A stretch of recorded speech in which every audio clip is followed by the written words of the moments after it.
Drama की शुरुआत होती है। हम हमारी फीमेल लीड शेन ये को देखते हैं। उसने हमारे मेल लीड हुओ टिंगजुन से शादी कर ली होती है, लेकिन टिंगजुन कोमा में होते हैं। उन्हें देखकर ये कहती है, आप हुओ फैमिली के थर्ड यंग मास्टर हैं और हैंडसम भी हैं, लेकिन एक सीरियस कार एक्सीडेंट की वजह से आपकी ये हालत हो गई। दादी ने मुझसे कहा कि मुझे बस 1 साल के लिए आपके साथ रहना होगा, उसके बाद मैं आजाद हो जाऊंगी। उम्मीद है फ्यूचर में हम खुशी खुशी को ऑपरेट कर पाएंगे। ये बोलकर वो चली जाती है। फिर हम देखते हैं कि टिंगजुन के हाथ मूव होने लगते हैं। जैसे ही ये टॉवेल में बाहर आती है, वैसे ही वो देखती है कि टिंगजुन उठकर बैठे होते हैं। वो चिल्लाकर कहती है, तुम उठ गए और तुमने कोई आवाज भी नहीं की। क्या तुम मेरा फायदा उठाना चाहते हो? वो फौरन चेंज करके भाग जाती है। फिर वो चेंज करके आती है। वो देखती है कि टिंगजुन उठने की कोशिश कर रहे होते हैं, पर उनके पैर काम नहीं करते। वो कहती है, तुम हिलो मत, वरना चोट फिर से ओपन हो जाएगी। टिंगजुन गुस्से में कहते हैं, निकल जाओ यहाँ से। वो कहती है, मेरा नाम ये है, मैं तुम्हारी ब्राइड हूँ। मैं भी तुमसे शादी नहीं करती अगर तुमने मेरी दादी को बचाया नहीं होता। तुम्हें क्या लगता है कि तुम्हारे जैसे इंसान को मेरी जैसी सुंदर लड़की मिलेगी? मैं भले ही विलेज से हूँ, लेकिन मैं जानती हूँ मैं कितनी केपेबल हूँ। टिंगजुन गुस्से में फ्रेम को फेंक देते हैं। वो कहती है, मैंने तुम्हें हिट नहीं किया था, तो तुम मुझ पर क्यों गुस्सा हो रहे हो? टिंगजुन कहते हैं, पता नहीं कहाँ से तुम मेरी वाइफ बनकर आ गई हो, तुम ये डिजर्व ही नहीं करती।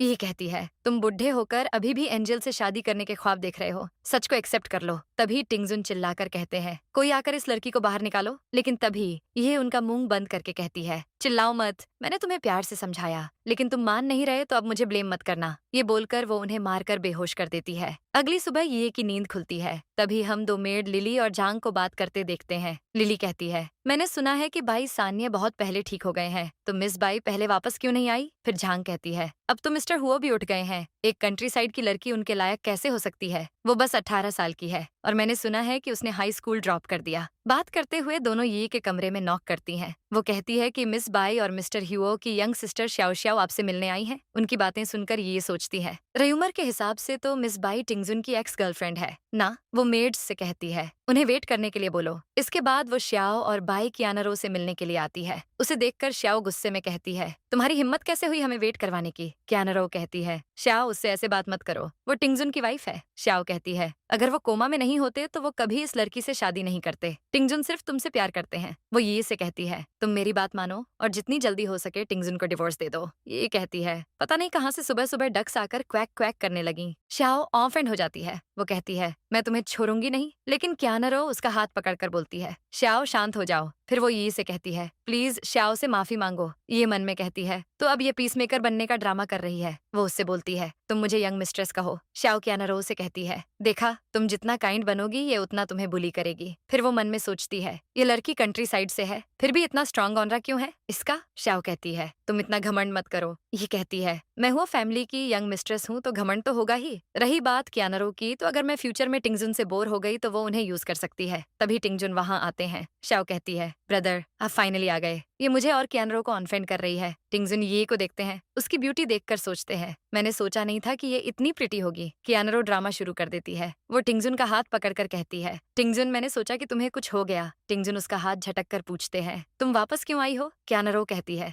मैं जानती हूँ ये मेरी गलती है, मुझे अब्रॉड नहीं जाना चाहिए था, इसीलिए तो तुम ड्रंक होकर कार चला रहे थे और मेरी वजह से तुम्हारा एक्सीडेंट हो गया। ये उसे साइड करते हुए कहती है, कियानरो रिच लेडी होने के बाद भी तुम यहाँ मिस्ट्रेस बनने आ गई हो। कियानरो टिंगजुन के पास आने की कोशिश करती है, पर ये उसे पुश कर देती है। श्याओ कहती है, टिंगजुन और कियानरो एक दूसरे से प्यार करते हैं, तुम इन दोनों के बीच आ रही हो। ये बोलकर वो उसे हिट करने की कोशिश करती है, मगर ये उसे एक किक मार देती है। श्याओ कहती है, तुम्हारी हिम्मत कैसे हुई मुझे मारने की? ये ड्रामा करते हुए टिंगजुन से कहती है, हस्बैंड क्या तुम मेरे जैसी नाजुक और ब्यूटीफुल गर्ल को मारोगे? टिंगजुन मन में सोचते हैं, नाजुक, अभी अभी जो किक तुमने मारी वो ऐसी थी जैसे तुम्हें आयरन किंग कॉन्ग ने पजेस्ट कर लिया हो। फिर वो श्याओ से कहते हैं, तुमने ये को प्रोवोक क्यों किया? जाओ यहाँ से। श्याओ कहती है, आप इसे खुद को हस्बैंड कैसे बोलने दे सकते हैं? आप कियानरो से प्यार करते हैं ना? कियानरो कहती है, टिंगजुन मुझे माफ कर दो, ये मेरी गलती थी, मैं जा रही हूँ। टिंगजुन कहते हैं, ठीक है मैं तुम्हें छोड़ देता हूँ। ये बोलकर वो दोनों के साथ चले जाते हैं। ये कहती है, अगर तुमने मुझे चीट किया तो मैं तुम्हें बैंकरप्ट कर दूंगी। सीन चेंज होता है। टिंगजुन कियानरो के साथ कार में होते हैं। टिंगजुन उससे कहते हैं, आज के बाद विला मत आना, तुम्हें मेरी वाइफ को परेशान करने का हक नहीं है। कियानरो उनका हाथ पकड़कर कहती है, मैं जानती हूँ तुम मुझसे प्यार करते हो। टिंगजुन कहते हैं, मैं कब तुमसे प्यार किया? मैंने तुम्हें घर में रहने की परमिशन दी क्योंकि तुम्हारे भाई ने मेरी लाइफ बचाई थी। कियानरो कहती है, मैं जानती हूँ तुम मुझसे गुस्सा हो, मैं तुम्हारा गुस्सा शांत होने का वेट करूंगी। टिंगजुन उसे ड्रॉप कर देते हैं। वो खुद से कहते हैं, कहीं ये मुझे गलत तो नहीं समझेगी। नेक्स्ट सीन में ये अपनी फ्रेंड वेई के साथ क्लब जाती है। वही कहती है, जब मैं घर गई तो मुझे पता चला कि तुमने किसी से शादी कर ली है। पता है मैं कितनी परेशान हो गई थी। ये कहती है, डोंट वरी, किसी ने मुझे फोर्स नहीं किया है, मेरा कोई लॉस भी नहीं है,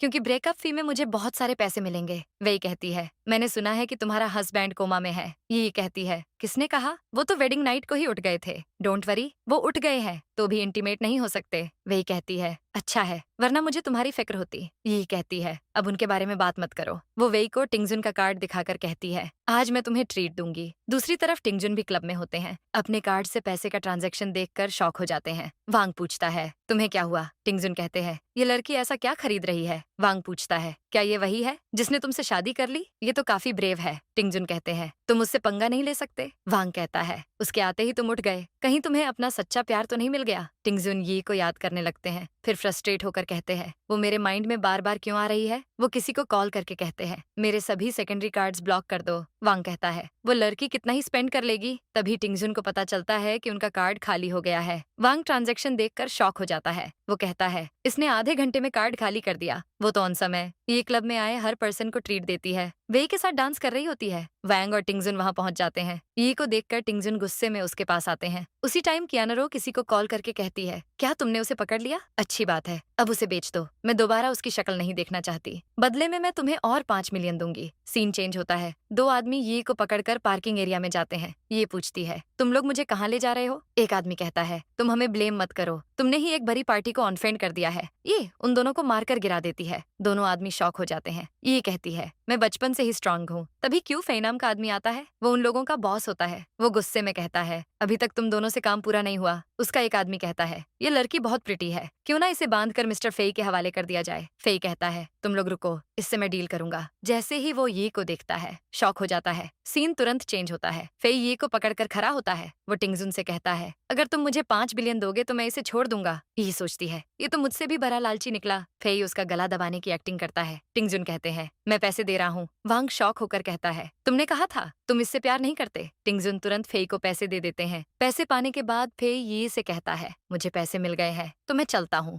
वो अपने आदमियों के साथ चला जाता है। ये ड्रामा करते हुए टिंगजुन को हक कर लेती है। वो कहती है, उन लोगों ने मेरा बैग और कार्ड ले लिया, साथ में जो 10 डायमंड नेकलेस मैं लाई थी वो भी ले गए। ये सब तुम्हारी वजह से हुआ है, क्योंकि तुम जल्दी नहीं आए। टिंगजुन कहते हैं, मैं तुम्हें और दिला दूंगा, अपना मुंह बंद रखो। वो उसे अपने साथ ले जाते हैं। फिर दिखाया जाता है कि टिंगजुन के आने से पहले क्या हुआ था। फेई ये को देखकर शॉक हो जाता है। उसके आदमी पूछते हैं, क्या हुआ मिस्टर फेई, कहीं ये आपके रिलेटिव्स की बेटी तो नहीं? फेई गुस्से में कहता है, तुम्हारी हिम्मत कैसे हुई इसे पकड़ने की? वो ये से कहता है, सॉरी लिटिल एंसेस्टर, अगर मुझे पता होता कि ये आप है तो मैं कभी ऐसा नहीं करता। ये सब मेरी गलती है। मैं आपको डिनर की ट्रीट दूंगा। ये कहती है, ठीक है, अभी अपने लोगों को बोलो कि मुझे पकड़ ले। बाद में तुम मेरे बदले मेरे हस्बैंड से 500 मिलियन मांगना, हम 50-50 कर लेंगे। वो खुद ही अपने आप को पकड़वा लेती है। टिंगजुन के आने पर हेल्प के लिए चिल्लाने लगती है। टिंगजुन फेई से कहते हैं, क्या चाहिए तुम्हें? प्रेजेंट में टिंगजुन ये को गुस्से में क्लब लेकर जाते हैं। वो पूछते हैं, ये तुमने क्या पहन रखा है? ऐसे कपड़े पहनकर डिस्को करोगी तो किडनैप होगी ही। ये उन्हें इग्नोर करके ड्रिंक पर फोकस करती है। टिंगजुन ड्रिंक का गिलास लेकर उसका हाथ पकड़ लेते हैं। ये कहती है, तुम मुझे हर्ट कर रहे हो। टिंगजुन कहते हैं, मैंने तुम्हारे लिए 5 बिलियन स्पेंड कर दिए, अब चलो हिसाब बराबर करते हैं। ये कहती है, तुम अपने आप को क्या समझते हो?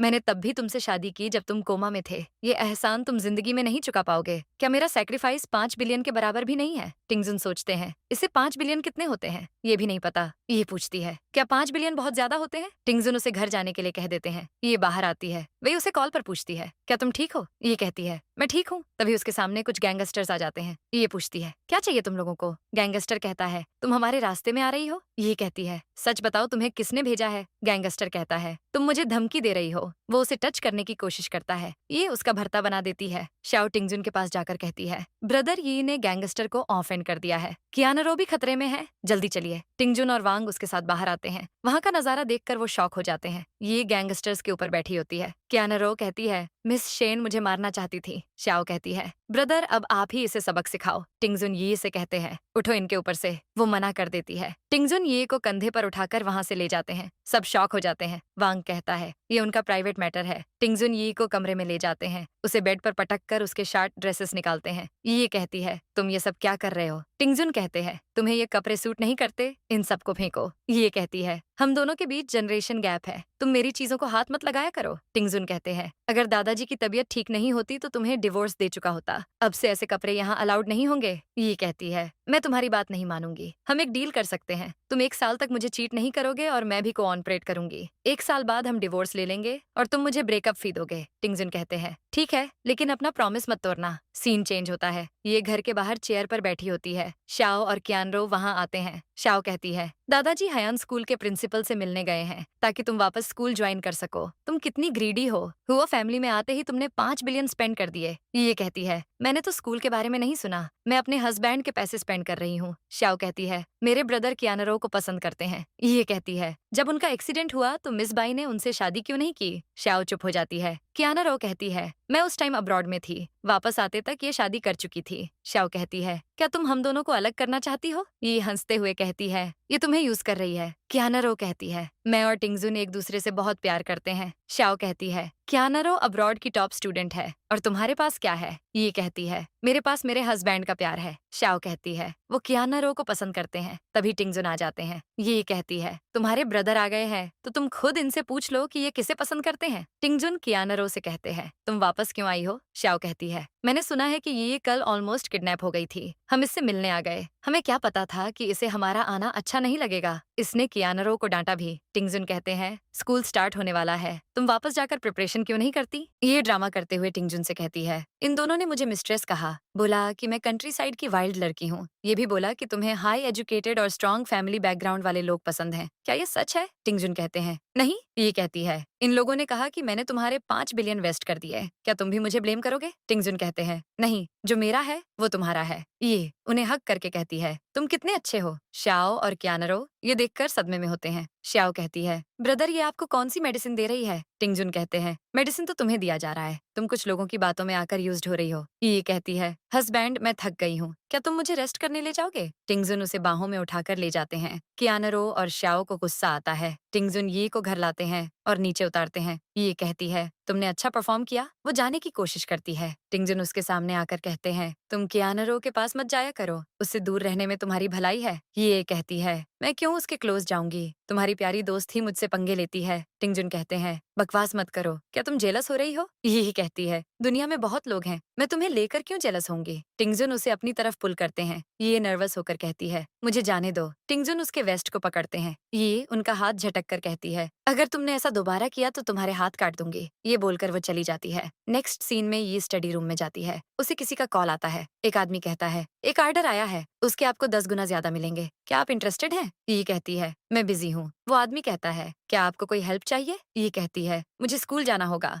वो आदमी कहता है, मजाक मत कीजिए, आपको स्कूल जाने की जरूरत क्या है। ये कहती है, अभी मुझसे बात मत करो। वो कॉल कट कर देती है। वो एक कार्ड फ्रस्ट्रेट होकर फेंकने वाली होती है, फिर उसमें कुछ देखकर रुक जाती है। नेक्स्ट सीन में टिंगजुन सर्वेंट से पूछते हैं कि ये कहाँ है। सर्वेंट कहती है, वो मॉर्निंग में ही कहीं चली गई। टिंगजुन सोचते हैं, पता नहीं ये पागल लड़की सुबह सुबह कहाँ गई होगी। दूसरी तरफ ये एक बैंक में जाती है। स्टाफ मेंबर उससे कहती है, सॉरी मिस, आपको लाउंज में वेट करना होगा, मैं मैनेजर गांव को अभी भेजती हूँ। ये ओके बोलकर चली जाती है। एरिया में कियानरो और शियाओ बैठे होते हैं। शियाओ कहती है, तुम्हारे पास इस बैंक का गोल्ड कार्ड है, तुम हर साल यहाँ बहुत पैसे रखती होगी। कियानरो कहती है, ये बड़ी बात नहीं है। तभी ये वहाँ आती है। शियाओ कहती है, तुम यहाँ क्या कर रही हो, क्या 8 से 10 युआन के लिए तुम्हें बैंक आना पड़ रहा है, क्या तुम्हें शर्म नहीं आ रही। कियानरो कहती है, तुम कहीं गलत प्लेस में तो नहीं आ गई, सिर्फ गोल्ड कार्ड वाले इस एरिया में आ सकते हैं। शियाओ कहती है, तुम विलेजर से गोल्ड कार्ड के बारे में बात करोगी तो उसे क्या समझ आएगा। कियानरो कहती है, तुम ऐसा मत कहो, वो विलेज से है, इसलिए उसे रूल्स पता नहीं होंगे, हमें इसकी हेल्प करनी होगी। जब मैनेजर आएगी तो हम कह देंगे कि ये हमारे साथ आई है। वो यी से कहती है, मैनेजर गांव बहुत अच्छी है, तुम चिंता मत करो। मैनेजर गांव आकर यी से कहती है, मिस आप खुद क्यों आई हैं, आज इतनी गर्मी है,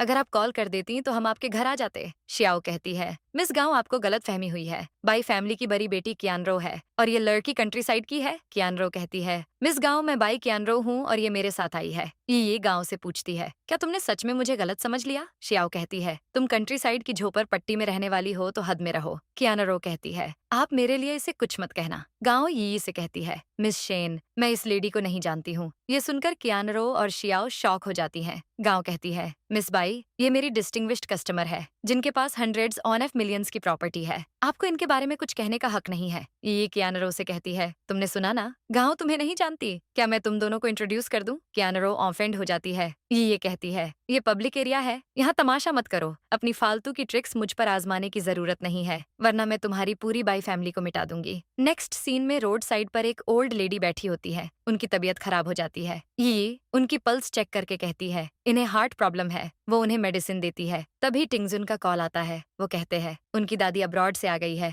और उन्हें मिलने जाना होगा। ओल्ड लेडी कहती है, मैं अब बेटर महसूस कर रही हूँ। तुम्हारा नाम क्या है? ये मेडिसिन देकर कहती है, आप ये मेडिसिन हफ्ते में एक बार लेना, मुझे अब जाना होगा। वो वहाँ से चली जाती है। ये टिंगजुन की कार में बैठती है। वो पूछती है, तुम मुझे पिक करने वाले नहीं थे, फिर क्यों आए हो? टिंगजुन कहते हैं, मेरी दादी स्ट्रिक्ट हैं, अगर उन्होंने तुम्हें ऐसे कपड़े में देखा तो तुम्हारी खैर नहीं। मैं तुम्हारे लुक को चेंज करने में हेल्प करूंगा। ये कहती है, तुम मुझे पटाने की कोशिश तो नहीं कर रहे? मैं तुम्हें पसंद नहीं करती। टिंगजुन कहते हैं, हम कपल्स हैं, दादी ने तुम्हें ऐसे देखा तो मुझे डांटेंगी। दूसरी तरफ कियानरो और शियाओ गुस्से में होते हैं। शियाओ कहती है, उसकी हिम्मत कैसे हुई तुम्हें धमकी देने की? उसके पास एक 100 मिलियन की प्रॉपर्टी कैसे हो सकती है? कियानरो कहती है, ये मत भूलो कि उसने टिंगजुन से शादी की है। शियाओ कहती है, ब्रदर तुम्हें पसंद करते हैं तो वो उसे पैसे नहीं दे सकते। कियानरो कहती है, कहीं उसका और लोगों से अफेयर तो नहीं? शियाओ कहती है, मतलब वो अपनी बॉडी सेल करके पैसे कमा रही है, मुझे ब्रदर को बताना होगा। वो कॉल करने लगती है। टिंगजुन और ये ड्रेसेस लेने जाते हैं। ये ड्रेस ट्राई करके दिखाती है। टिंगजुन सब रिजेक्ट कर देते हैं। एक ड्रेस देखकर वो उसे फाइनल कर देते हैं। सीन चेंज होता है। हुओ फैमिली में दादी गुस्से में कहती है, मैं कुछ दिनों के लिए अब्रॉड क्या गई, आपने टिंगजुन की शादी कंट्री साइड की लड़की से कर दी। ये बात मुझसे छुपाई भी। अगर शादी करवानी थी तो किसी अच्छी फैमिली में करवाते। मैं इस शादी को एक्सेप्ट नहीं करूंगी। मिसेस हुओ कहती है, वो लड़की टिंगजुन के लायक नहीं है। दादी कहती है, आज ही ये एंगेजमेंट टूटेगी। दादाजी परेशान हो जाते हैं। शियाओ कहती है, वो अजीब कपड़े पहनती है और उसका किसी ओल्ड मैन से अफेयर भी है। अंकल कहते हैं, ऐसी लड़की फैमिली में अलाउड नहीं हो सकती। तभी यी और टिंगजुन आते हैं। शियाओ कहती है, देखिए ये कैसे कपड़े पहनकर आई है। यी दादी को पहचान लेती है और हेलो कहती है। दादी गुस्से में प्रेयर बीड्स फेंक देती हैं। टिंगजुन सॉरी बोलते हैं। दादी यी से कहती है, तुम मेरे साथ आओ। टिंगजुन उसे रोकते हैं। यी कहती है, शायद दादी मुझे पसंद कर लें। टिंगजुन कहते हैं, जाओ लेकिन रोते हुए मत आना। बाद में दादी और यी साथ वापस आते हैं। दोनों हंस रहे होते हैं। दादी यी को अपने पास बिठाती हैं। दादी टिंगजुन से कहती है, तुमने खुद मोटे कपड़े पहने हैं लेकिन अपनी वाइफ के लिए छोटे कपड़े चुने, इसका ख्याल रखो। यी कहती है, इन्होंने मुझे कोट दिया था लेकिन मैंने ही उतार दिया। दादी कहती है, मुझे खुशी है कि तुम दोनों के बीच रिलेशन अच्छा है। सब यी को घूरते हैं। यी कहती है, सब मुझे ऐसे क्यों देख रहे हैं? दादी कहती है, अगर कोई तुम्हें पसंद नहीं करता तो वो तुमसे जलता है। यी कहती है, आप कितनी अच्छी हैं। तभी वहाँ के सिक्योरिटी हेड आते हैं और कहते हैं, मिस भाई आप लोगों से मिलने आई हैं। दादी पूछती है, वो क्यों आई है? तो यी बोलती है, दादी आपके यहाँ गेस्ट आए हैं, आप उसे आने दीजिए। दादी कहती है, तुम कितनी समझदार हो। ये बोलकर वो कियानरो को आने की परमिशन दे देती है। तभी कियानरो आती है और उसे देखकर मिसेस हुओ सोचती हैं, सिर्फ बाई फैमिली जैसी फेमस फैमिली की बेटी ही टिंगजुन के लायक है। लेकिन दादी कियानरो से यी को इंट्रोड्यूस करवाते हुए कहती हैं, ये तुम्हारे ब्रदर टिंगजुन की वाइफ है, यानी तुम्हारी सिस्टर इन लॉ है। यी कहती है, सिस्टर इन लॉ होने के नाते मैं तुम्हें बिग रेड एनवेल्प दूंगी। कियानरो ऑफेंड होकर कहती है, दादी आपने कहा था न कि आप ये एंगेजमेंट तोड़ देंगी। दादी कहती है, ये क्या बकवास है, मैंने ऐसा कभी नहीं कहा। आंटी खुद से कहती हैं, ये पहली बार है जो मॉम ने अपना प्रॉमिस तोड़ा है। कियानरो कहती है, आप इस लड़की को लेकर बायस्ड क्यों हो रही हैं? तो टिंगजुन कहते हैं, मेरे और यी की मैरिज तोड़ना इम्पॉसिबल है। अगर मैं मर भी गया तो यी मेरी विडो बनकर रहेगी। ये सुनते ही यी खांसने लगती है और टिंगजुन परेशान होकर उसके पास बैठ जाते हैं। कियानरो कहती है, यी तुमने दादी और टिंगजुन को अपने जाल में कैसे फंसाया है? मैं तुम्हारा असली चेहरा सबको दिखाकर रहूंगी। यी उसे कहती है, तुम्हारी हिम्मत कैसे हुई आउटसाइडर होकर यहाँ चिल्लाने की? यी गार्ड्स को ऑर्डर देती है कि कोई आकर इसे मारकर यहाँ से भगाओ। कियानरो कहती है, ऐसा करने की हिम्मत भी मत करना, मैं बाई फैमिली की डॉटर हूँ और तुम बस कंट्री साइड की एक मामूली सी लड़की। फिर यी उसके पीछे 2 कुत्ते छोड़ने का ऑर्डर देती है और कियानरो टिंगजुन से कहती है, क्या तुम मुझे ऐसे बुली होते देखते रहोगे? यी कहती है, अगर तुम नहीं गई तो मैं इस मैटर को ऑनलाइन पोस्ट कर दूंगी, फिर सब देखेंगे कि बाई फैमिली की बेटी कैसे यहाँ मिस्ट्रेस बनने आई है। कियानरो वहाँ से गुस्से में चली जाती है। उसके बाद शियाओ यी से कहती है, तुम हद पार कर रही हो। यी कहती है, क्या तुम्हें भी उसके साथ मार खाना है? शियाओ कहती है, दादी देखो ये है इसका असली चेहरा। ब्रदर आप इस पर भरोसा मत करना, ये बाहर और मर्दों से अफेयर कर रही है। ये गुस्से में कहती है, तुमने आउटसाइडर को घर की बात बताई, तुम्हें तो मैं बताती हूँ कि बिहेव कैसे करते हैं। ये बोलकर वो शियाओ को एक थप्पड़ मारती है आंटी फौरन शियाओ के पास आती है और यी को पुश करके कहती है, तुम किसी को ऐसे बुली कैसे कर सकती हो? शियाओ कहती है, मैं तुम्हें छोड़ूंगी नहीं। लेकिन तभी यी एक कप उठाती है और कहती है, मैं पहले ही बता दूं कि मैं बहुत स्ट्रांग हूँ क्योंकि मैं कंट्री साइड से आई हूँ। ये कहकर वो उस कप को चकनाचूर कर देती है। ये देखकर सब शॉक हो जाते हैं और टिंगजुन यी से कहते हैं, तुम अपने आप को ऐसे हर्ट नहीं कर सकती, चलो मैं तुम्हें हॉस्पिटल ले चलता हूँ। यी कहती है, अगर तुम्हारे पास टाइम है तो अपनी बहन को मेंटल चेकअप के लिए लेकर जाओ, मैं थक गई हूँ, तो चलो वापस चलते हैं। ये कहकर वो चली जाती है और आंटी दादी से कहती है, क्या आपने देखा उसने क्या किया? आपको शियाओ के लिए कुछ करना होगा। तभी टिंगजुन उनसे कहते हैं, शियाओ ने जो कहा उससे न सिर्फ उसने यी को हर्ट किया है बल्कि मेरे मुंह पर भी तमाचा मारा है। क्या ये प्रूफ करना चाहती है कि मैं अपनी वाइफ को प्रोटेक्ट भी नहीं कर सकता? मैं खुद इसे कभी माफ नहीं करूंगा। शियाओ कहती है, ब्रदर मुझे गलत मत समझिए, मैं आपको टारगेट नहीं कर रही थी। टिंगजुन कहते हैं, मैं जानता हूँ ये किस टाइप की लड़की है, आज के बाद कोई भी उसे बुली नहीं करेगा। ये बोलकर वो चले जाते हैं। फिर शियाओ दादी से कहती है, प्लीज मेरी हेल्प कीजिए। दादी कहती है, तुमने आउटसाइडर को घर की बात कैसे बताई और किसी के कैरेक्टर पर तुम सवाल कैसे उठा सकती हो? वो तो यही अच्छी है, इसलिए उसने तुम्हें बस एक थप्पड़ मारकर छोड़ दिया। फिर वो सिक्योरिटी को बुलाती है और उनसे कहती है, अब से 3 दिन शियाओ को बंद करके रखो। सिक्योरिटी शियाओ को पकड़ लेते हैं और वो रोने लगती है कि मैं नहीं जाना चाहती। सीन चेंज होता है और अब टिंगजुन दादी के साथ होते हैं। दादी उनसे कहती है, आज यी के साथ बहुत बुरा हुआ और ये तुम्हारी गलती है क्योंकि तुम दूसरी लड़कियों को अट्रैक्ट कर रहे हो। अब जाकर उसे मनाओ, जरूरत पड़े तो घुटनों पर बैठ जाओ। ये बोलकर वो चली जाती हैं और टिंगजुन कहते हैं, क्या आप सच में मेरी दादी हैं? इसके बाद हम यी को देखते हैं जो कमरे में वापस उसी आदमी से बात करते हुए आती है। उसका नाम वेजी होता है। वो कहती है, क्या तुम रेडी हो? वेजी कहता है, डोनर ने मुझे कुछ करने को कहा है, मैंने मेडिसिनल इंग्रेडिएंट्स रेडी कर दिए हैं, क्या मैं उसे आपके पास भेज दूं? तभी टिंगजुन वहाँ आ जाते हैं और यी कहती है, क्या तुम नॉक करके नहीं आ सकते? टिंगजुन कहते हैं, हम हस्बैंड वाइफ हैं और ये बेडरूम भी मेरा है, कहीं तुम मुझसे कुछ सीक्रेट तो नहीं छुपा रही? तुम किसी आदमी से बात कर रही थी? यी कहती है, तुम हॉस्पिटल जाकर अपना इलाज क्यों नहीं करवाते? तुम्हें अल्जाइमर है ना, इसलिए भूल गए हो कि मैंने एग्रीमेंट में क्या कहा था? बोला था न किसी लड़की को अपने पास मत आने देना। टिंगजुन कहते हैं, सॉरी, आगे से ऐसा नहीं होगा। यी कहती है, अब मुझे सोना है तो तुम जाओ। ये कहकर वो सो जाती है और टिंगजुन चले जाते हैं। अब नेक्स्ट मॉर्निंग टिंगजुन रनिंग पर जाते हैं तो उनके असिस्टेंट कहते हैं, हमने मिरेकल डॉक्टर चिवेई के बारे में पता लगा लिया है। वो 2 दिन पहले हाईचेंग आई हैं और अभी पर्पल माउंटेन में हैं, लेकिन उनकी पर्सनैलिटी काफी अजीब है, इसलिए हम आसानी से उन तक नहीं पहुंच सकते। टिंगजुन कहते हैं, मैं खुद वहां जाऊंगा। दूसरी तरफ हम शियाओ को देखते हैं जो अब भुक्कर की तरफ खा रही होती है। वो आंटी से कहती है, दादाजी हयाना स्कूल गए हैं ताकि यी का एडमिशन करवा सकें, लेकिन वो मेरी टेरिटरी है और वहाँ उसे मुझसे कोई नहीं बचा पाएगा। फिर सीन चेंज होता है और अब यी और टिंगजुन दादाजी और मिसेस हुओ के साथ बैठे होते हैं। दादाजी उससे कहते हैं, मैंने प्रिंसिपल से बात कर ली है, टिंगजुन तुम्हें स्कूल ले जाएगा। लेकिन ये कहती है, मुझे स्कूल नहीं जाना है। मिसेस हुओ गुस्से में कहती है, फिर तुम और क्या करना चाहती हो? क्या तुम्हें बस मारपीट करनी है? टिंगजुन कहते हैं, मॉम यी अभी भी छोटी है और हर कोई स्कूल जाने में नाटक तो करता ही है। वो यी से कहते हैं, मैं तुम्हें किसी चीज के लिए ब्लेम नहीं करूंगा, मैं खुद तुम्हें स्कूल लेकर जाऊंगा। तो यी कहती है, मैं हयान यूनिवर्सिटी नहीं बल्कि यानचेंग यूनिवर्सिटी जाना चाहती हूँ। तभी मिसेस वो कहती है, तुम क्या बकवास कर रही हो? तुम्हारे ग्रेड के हिसाब से यानचेंग यूनिवर्सिटी तुम्हें कैसे हायर करेगी? ये कहती है, ठीक है फिर मुझे जाना ही नहीं है, वैसे प्रिंसिपल डोंग ने खुद मुझे इनवाइट किया है। वो सोचती है, प्रिंसिपल डोंग तो मेरे ब्रदर ही हैं। इसके बाद टिंगजुन यी को यूनिवर्सिटी ले जा रहे होते हैं और कहते हैं, अगर तुमने मॉम को गुस्सा दिलाने के लिए उनसे झूठ कहा है तो ये मत करो। डैड के जाने के बाद वो सेंसिटिव हो गई हैं, उनका कोई बैड इंटेंशन नहीं है। ये कहती है, वो मुझे नीचा दिखाती हैं क्योंकि मैं कंट्री साइड से हूँ, लेकिन डोंट वरी, जब तक वो मुझे कुछ नहीं कहेंगी तब तक मैं उन्हें बुली नहीं करूंगी, लेकिन अगर उन्होंने मुझे हार्म किया तो मुझे ब्लेम मत करना। टिंगजुन कहते हैं, तो क्या तुम गुस्से में यानचेंग यूनिवर्सिटी जा रही हो? ये कहती है, नहीं, मुझे सच में प्रिंसिपल डोंग ने इनवाइट किया है। अब वो यूनिवर्सिटी चली जाती है और टिंगजुन कहते हैं, क्या सच में प्रिंसिपल और यी एक दूसरे को जानते हैं? तभी असिस्टेंट पैनिक होकर उनसे कहता है, मिरेकल डॉक्टर ची वेई को हमारे लोगों के बारे में पता चल गया है और वो नॉर्थ सिटी से चले गए हैं। टिंगजुन कहते हैं, उन तक इतनी जल्दी खबर कैसे पहुंची? दूसरी तरफ हम यी को प्रिंसिपल डोंग के ऑफिस में देखते हैं। तभी डोंग आकर कहते हैं, एंसेस्टर आप यहाँ कैसे आई? आप जैसी जीनियस को हमारा कॉलेज क्या सिखा सकता है? लेकिन यी कहती है, अब से आपको मेरा ख्याल रखना ही होगा। डोंग कहते हैं, आप मेरे साथ मजाक कर रही हैं, मैं आपका ख्याल कैसे रख सकता हूँ? ये कहती है, आप ये मत भूलना कि मैं यहाँ ऑर्डिनरी स्टूडेंट बनकर आई हूँ, तो आपको मेरा ध्यान रखना है। डोंग कहते हैं, ठीक है, मैं टीचर्स को बुला देता हूँ ताकि वो आपको क्लास में ले जाए। ये कहती है, उसकी जरूरत नहीं है,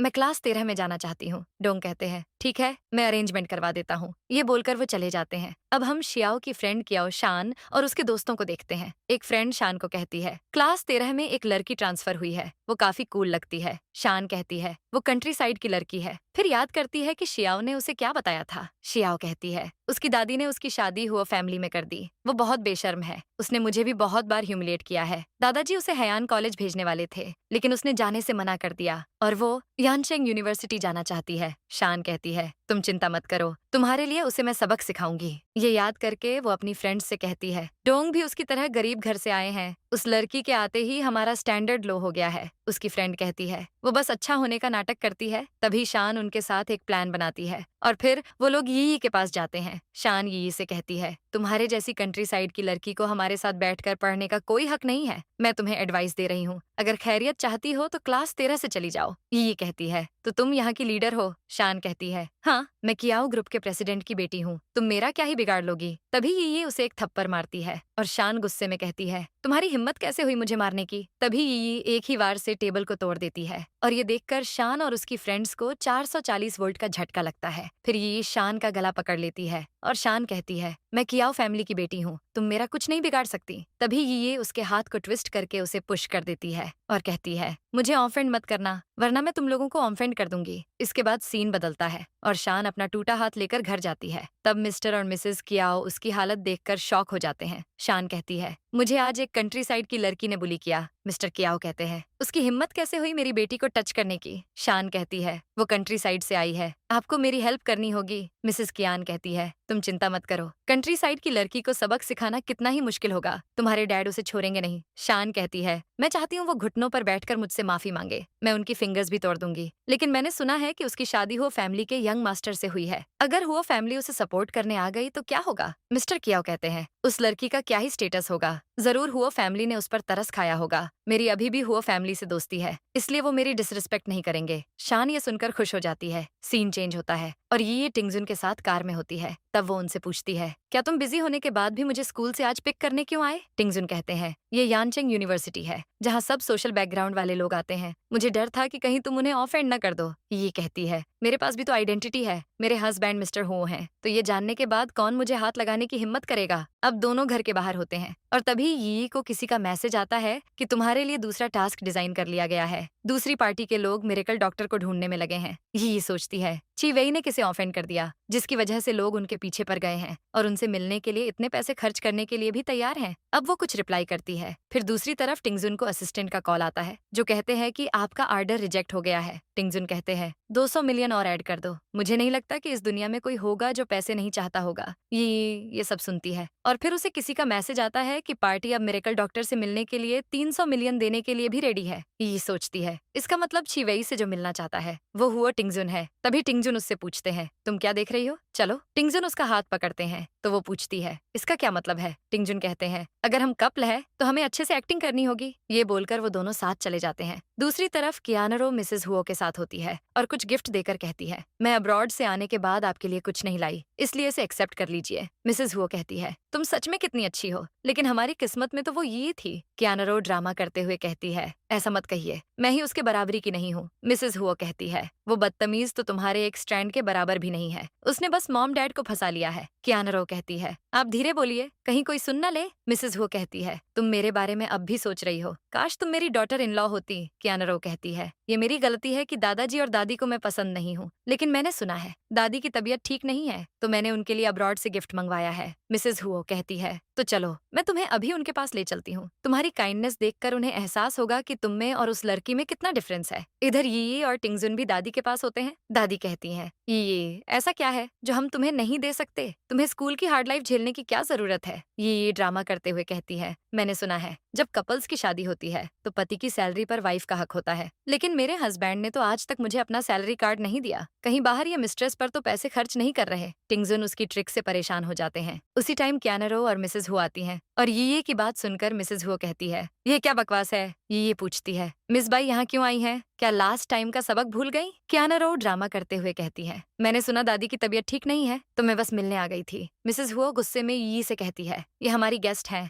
और मॉम ये आपके लिए सप्लीमेंट्स लाई है, बाकियों की तरह नहीं जो सिर्फ मीठी मीठी बातें करती है। ये गुस्से में उठती है तो टिंगजुन उसे काम रहने के लिए कहते हैं। ये उनसे कहती है, मैंने लास्ट टाइम कहा था कि अगर इन्होंने कुछ किया तो मुझे ब्लेम मत करना। मिसेस हुओ कहती है, टिंगजुन इसे मत रोको, मैं भी देखती हूँ ये क्या करती है। पहले इसने स्कूल में फाइट की और अब मॉम की फाइनेंशियल पावर का सपोर्ट ले रही है। ये कहती है, और आप क्या कर रही हैं? मेरा और टिंगजुन का डिवोर्स करवाकर इनकी शादी मिस्ट्रेस से करवाना चाहती हैं और फिर इस मिस्ट्रेस की हेल्प करके अपनी डॉटर इन लॉ को बुली कर रही हैं। मिसेस हुओ ऑफेंड होकर कहती है, तुम मुझसे ऐसे कैसे बात कर सकती हो? और टिंगजुन तुम बस चुपचाप देख रहे हो। टिंगजुन कहते हैं, गलती आपकी है। दादी ने वार्निंग दी थी कि कियानरो अब से यहाँ नहीं आएगी, लेकिन क्या आप भूल गई? तभी कियानरो कहती है, टिंगजुन ये मेरी गलती है। मैंने दादी की बीमारी के बारे में सुना तो मैं आ गई। मेरी वजह से आंटी से मत लड़ो। तभी वो जानबूझकर गिरने की एक्टिंग करती है। मिसेस हुओ टिंगजुन से कहती है, तुम देख क्या रहे हो? कियानरो की मदद करो। ये टिंगजुन से कहती है, जाओ मदद करके दिखाओ। दादी कहती है, टिंगजुन मैरिड है तो वो किसी और लड़की को कैसे बाहों में उठा सकता है? किसी और को बुलाकर कियानरो को हॉस्पिटल ले जाओ। लेकिन ये कहती है, उसकी जरूरत नहीं है, मुझे बोन सेटिंग मसाज आता है। दादी कहती है, ऐसा है तो कियानरो की हेल्प कर दो। कियानरो डर जाती है और ये उसके पास आकर उसके पैर को पकड़कर ट्विस्ट कर देती है। कियानरो पेन में चिल्लाती है तो मिसेस हुओ उसे रोकने की कोशिश करती है। तभी टिंगजुन कहते हैं, आप ट्रीटमेंट के बीच मत आइए। ये इतने लोगों के बीच उसके साथ कुछ गलत नहीं कर सकती, ऊपर से वो अच्छी भी है। तभी ये दूसरे पैर को भी ट्विस्ट करती है और कियानरो बेहोश हो जाती है। नेक्स्ट सीन में ये और टिंगजुन रूम में जाते हैं और ये उनसे पूछती है, मैंने तुम्हारी स्वीट हार्ट की ट्रीटमेंट की, क्या तुम उसके बारे में कुछ नहीं कहोगे? टिंगजुन कहते हैं, वो मेरी स्वीट हार्ट नहीं है। ये कहती है, तुम्हें कुछ एक्सप्लेन करने की जरूरत भी नहीं है क्योंकि मुझे उससे कोई फर्क नहीं पड़ता, बस उसे कहना कि मुझसे दूर रहे। तभी टिंगजुन उसके करीब आकर कहते हैं, तुम मेरा एक्सप्लेनेशन नहीं सुनना चाहती? इसका मतलब कहीं तुम जेलस तो नहीं हो? ये कहती है, तुम मिरर में अपनी शक्ल क्यों नहीं देखते? तभी टिंगजुन उसे बेड पर पुश कर देते हैं और किस करने वाले होते हैं, मगर ये उन्हें एक थप्पड़ मारकर पुश करती है और कहती है, मुझसे दूर रहो। टिंगजुन कहते हैं, क्या तुम अपने हस्बैंड को जान से मारना चाहती हो? ये कहती है, क्या तुम इस बकवास ट्रिक से मेरे बेड पर कब्जा करना चाहते हो? अपना सामान पकड़ो और जाकर सोफे में सो जाओ, वरना मैं तुम्हारे दोनों पैर तोड़ दूंगी। तभी एक मेड टिंगजुन से कहती है, आपकी मॉम की तबीयत ठीक नहीं है तो उन्होंने आपको कमरे में बुलाया है। ये सुनकर टिंगजुन यी से कहते हैं, क्या तुम भी साथ आओगी? तभी यी को मैसेज आता है और उसे देखकर वो टिंगजुन से कहती है, मैं नहीं जाऊंगी, तुम्हारी मॉम वैसे भी मुझे नहीं देखना चाहती। अगर मैंने उन्हें फिर गुस्सा दिलाया तो चीजें और बिगड़ जाएंगी, तुम खुद जाओ। टिंगजुन को डाउट होता है पर वो चले जाते हैं। लेकिन जैसे ही टिंगजुन मिसेस हुओ के कमरे में पहुंचते हैं, उन्हें वहाँ कियानरो मिलती है। टिंगजुन पूछते हैं, तुम यहाँ क्या कर रही हो? मॉम कहाँ है? वो कहती है, वो मेडिसिन लेकर वॉक करने बैकयार्ड में चली गई और मुझसे कहा कि मैं तुम्हारा वेट करूं। टिंगजुन वहां से जाने वाले होते हैं पर कियानरो उन्हें पीछे से हक करके कहती है, मेरे पैर में दर्द हो रहा है, क्या तुम मेरी हेल्प करोगे? टिंगजुन उसे पुश करके कहते हैं, तुम चाहती हो मैं यी को बुला दूं? कियानरो रोते हुए कहती है, उसने जानबूझकर मुझसे रिवेंज लेने के लिए मेरे पैरों को ट्विस्ट किया। तुम तो मुझसे पहले इतना प्यार करते थे, अब क्या हुआ? टिंगजुन कहते हैं, तुम दूसरों से झूठ बोल सकती हो लेकिन खुद से नहीं। तुम्हारे भाई ने मेरी जान बचाने के लिए खुद गोली खाई थी, मैं उसका एहसान चुकाना चाहता था, लेकिन मेरे नाम का इस्तेमाल करके तुम और तुम्हारी फैमिली बहुत फायदा उठा चुके हो, तो मैंने ऑलरेडी एहसान चुका दिया है। कियानरो उनका हाथ पकड़कर कहती है, तुम्हें उस यी के साथ देखकर लोग हंसेंगे। तो टिंगजुन कहते हैं, तुम उसके बारे में कुछ नहीं बोल सकती, अगर तुमने अगली बार उसके लिए मुश्किल खड़ी की तो मैं तुम्हें नहीं छोड़ूंगा। ये बोलकर वो चले जाते हैं और कियानरो कहती है, मैं हारने वाली नहीं हूँ, मैं यी को बर्बाद कर दूंगी। सीन चेंज होता है और नेक्स्ट मॉर्निंग यी को वेजी का कॉल आता है। वो कहते हैं कि मैं हुओ हाउस के बाहर हूँ, आप जल्दी आकर मेडिसिन ले लीजिए। अब ये तुरंत उनसे मिलने के लिए जाती है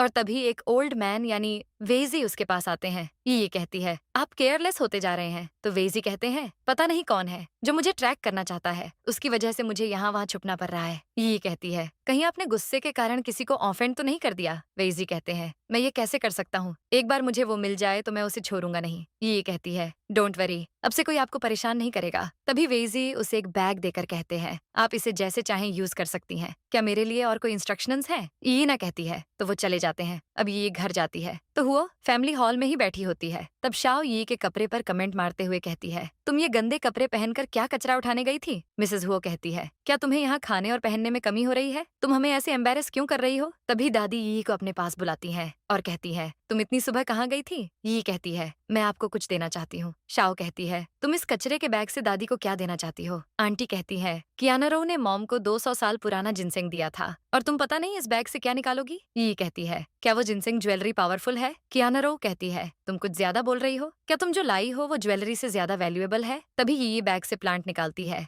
और उसे देखकर दादी कहती है, मुझे ये बहुत पसंद आया। यी कहती है, आप इसे बेडरूम में रखना ताकि इसे देखकर आपको मेरी याद आए। वहीं दूसरी तरफ टिंगजुन ऑफिस में होते हैं। जब सेक्रेटरी आकर उन्हें बताते हैं कि मिरेकल डॉक्टर के कोई गार्ड एक स्नेक स्किन बैग लेकर आपके घर गए हैं। ये सुनते ही टिंगजुन फौरन घर आ जाते हैं और यी के पास वो प्लांट देखकर शॉक हो जाते हैं। वो खुद से कहते हैं, मैंने इस प्लांट के लिए मिरेकल डॉक्टर से मिलने की इतनी कोशिश की ताकि दादी के हार्ट प्रॉब्लम को दूर कर सकूं। मैंने नहीं सोचा था कि ये लड़की मुझे ऐसे चकमा देगी। तभी शाओ उस प्लांट को देखकर कहती है, क्या ये 200 साल पुराने जिनसिंग से ज्यादा कीमती है? मुझे लगता है ये तुम किसी गार्डन से चुरा कर लाई हो। तभी यी टिंगजुन से कहती है, हस्बैंड तुम आ गए हो, तो बताओ कि ये गिफ्ट कियानरो के गिफ्ट से कंपेरेबल है या नहीं। टिंगजुन आते हैं और शाओ से कहते हैं, तुम्हें ऐसी बकवास नहीं करनी चाहिए, ये गिफ्ट अनमोल है। और कियानरो तुम यहाँ से चली क्यों नहीं जाती? कियानरो कहती है, ये तो एक ऑर्डिनरी प्लांट है, तुम पार्शियलिटी कर रहे हो। मिसेस हो कहती है, हाँ टिंगजुन तुम हद पार कर रहे हो। तो टिंगजुन कहते हैं, मॉम ये सच है, क्या आपने कभी फॉरगेट मी नॉट प्लांट के बारे में सुना है? तो वो कहती है, हाँ वो रेयर मेडिसिनल मटेरियल है जिसकी कीमत थाउजेंड्स ऑन एफ मिलियन में है। आंटी कहती है, हाँ मैंने सुना है कि इस पर एक शॉर्ट फिल्म भी बनी थी। इस प्लांट से न सिर्फ पेन में रिलीफ मिलता है बल्कि कोई भी बीमारी ठीक हो सकती है। शाओ कहती है, हम उस प्लांट के बारे में क्यों बात कर रहे हैं? इस प्लांट का फॉरगेट मी नॉट से क्या लेना देना है? तो यही कहती है, यही वो फॉरगेट मी नॉट प्लांट है। शाओ कहती है, बकवास मत करो और दादी से माफी मांग लो, वो शायद अब भी तुम्हें माफ कर देंगी। कियाना रो कहती है, शाओ मैं अब्रॉड से तुम्हारे लिए भी गिफ्ट लाई थी जो तुम्हें बहुत पसंद है। तुम्हें वो पिंक डायमंड बहुत पसंद है ना? वो मैं तुम्हें बाद में दूंगी। शाओ कहती है, कितना अच्छा होता अगर तुम मेरी सिस्टर इन लॉ होती। ई को तो इन चीजों के बारे में पता भी नहीं होगा। फिर दादी कहती हैं, ई ने कहा कि ये फॉरगेट मी नॉट प्लांट है। क्या तुम लोगों में से किसी ने ये कभी देखा है? अगर नहीं तो तुम कैसे कह सकते हो कि ये रियल नहीं है? आंटी कहती है, ये प्लांट इतना कीमती होता है तो ये जैसी चीप लड़की के पास कैसे हो सकता है? तभी टिंगजुन कहते हैं, मैंने ये प्लांट देखा है और ये ने जो प्लांट दिया है वो रियल है। कियानरो कहती है, मैं जानती हूँ तुम इससे एंगेज्ड हो, इसलिए तुम इसे एक्सपोज नहीं करना चाहते ताकि ये सबके सामने एम्बेरस ना हो जाए, लेकिन तुम ये कुछ ज्यादा ही कर रहे हो। ये कहती है, क्या तुम बाहरी हो? मेरे हस्बैंड और दादी ने कहा ना कि ये सच है, कहीं तुम्हें डर तो नहीं? तुम्हारे नकली गिफ्ट के कंपैरिजन में मेरा गिफ्ट दादी को ज्यादा पसंद आ जाएगा, इसलिए तुम मुझे नीचा दिखा रही हो। कियानरो कहती है, बकवास मत करो, मैं ये गिफ्ट अब्रॉड से लाई हूँ और ये टॉप क्वालिटी का जिनसिंग है जो 200 साल पुराना है। तुम इसे नकली कैसे कह सकती हो? ये सोचती है, गार्डन वन को मैंने ही एस्टेब्लिश किया था, तो क्या मैं नहीं जानूंगी कि 200 साल पुराना जिनसिंग कैसा होता है? फिर वो कहती है, अगर आप लोगों को भरोसा नहीं है कि ये झूठ बोल रही है तो किसी प्रोफेशनल से पूछ लो। कियानरो कहती है, अगर ये सच हुआ तो तुम क्या करोगी? ये कहती है, मैं टिंगजुन को डिवोर्स देकर यहाँ से चली जाऊंगी, लेकिन अगर ये झूठ हुआ तो तुम क्या करोगी? कियानरो कहती है, मैं तुम्हारे सामने घुटने टेक कर माफी मांगूंगी और हुओ फैमिली में दोबारा कभी नहीं आऊंगी। तो अब टिंगजुन एक प्रोफेशनल को बुलाते हैं और वो जिनसिंग को देखकर कहते हैं, ये असली नहीं है बल्कि ये सोइल जिनसिंग है जो असली जैसा दिखता है। ऐसे जिनसिंग अगर यूज हो तो तबीयत और खराब हो सकती है, जैसे चक्कर आना, बेहोश होना और इससे जान का भी खतरा होता है। ये सुनकर सब शॉक हो जाते हैं और दादी कहती हैं, कियानरो तुम मुझे मारना चाहती थी? वो फौरन किसी को उसे बाहर निकालने के लिए कहती हैं। कियानरो कहती है, दादी मेरी बात तो सुनिए। तो ये कहती है, दादी एक बार उसकी सुन लीजिए क्योंकि अभी तक उसने मुझसे माफी नहीं मांगी है। कियानरो कहती है, तुमने जरूर इस आदमी को झूठ बोलने के लिए पैसे दिए होंगे, इसलिए मैं माफी नहीं मांगूंगी। ये कहती है, मैं जानती थी तुम ऐसा करोगी। तभी वो सिक्योरिटी को आर्डर देती है और सिक्योरिटी गार्ड कियानरो को जमीन पर बिठाकर उसके सिर को जमीन पर पटकता है। कियानरो बेहोश हो जाती है और मिसेस हुओ सोचती है, मैंने सोचा नहीं था कि ये लड़की इतनी चालाक होगी। अच्छा है ई ने इसे एक्सपोज कर दिया। अब गार्ड उसे बाहर भी ले जाता है। इसके बाद दादी कहती हैं, ये तुम्हारी वजह से मेरी जान बच गई। अब अगर उस लड़की को किसी ने यहाँ आने दिया तो मैं उसे फैमिली से बाहर निकाल दूंगी। तभी प्रोफेशनल कहते हैं, मिसेस हुओ आपको कैसे पता कि ये जिनसिंग फेक है? ऐसे सोइल जिनसिंग को पहचानना किसी आम आदमी के लिए मुमकिन नहीं है। ये सोचती है, मेरा IQ 280 है, मैं कभी कुछ भूलती नहीं हूँ और मैंने ऑर्डिनरी लोगों की तरह काफी सफर भी नहीं किया है। मेरे लिए तो इस सोइल जिनसिंग को पहचानना बाएं हाथ का खेल था। अब वो उन्हें कुछ बताती उससे पहले ही टिंगजुन उसे उठाकर वहाँ से ले जाते हैं। फिर टिंगजुन कमरे में यी से पूछते हैं, तुम्हारा और मिरेकल डॉक्टर का क्या रिलेशन है? यी नर्वस होकर कहती है, मैं किसी मिरेकल डॉक्टर को नहीं जानती। ओह क्या तुम फॉरगेट मी नॉट प्लांट की बात कर रहे हो? टिंगजुन कहते हैं, तुम अगर डॉक्टर को नहीं जानती तो वो प्लांट तुम्हारे पास कैसे आया? ये कहती है, वो तो मैंने ऑनलाइन ऑर्डर किया था। टिंगजुन कहते हैं, उसका लिंक दो।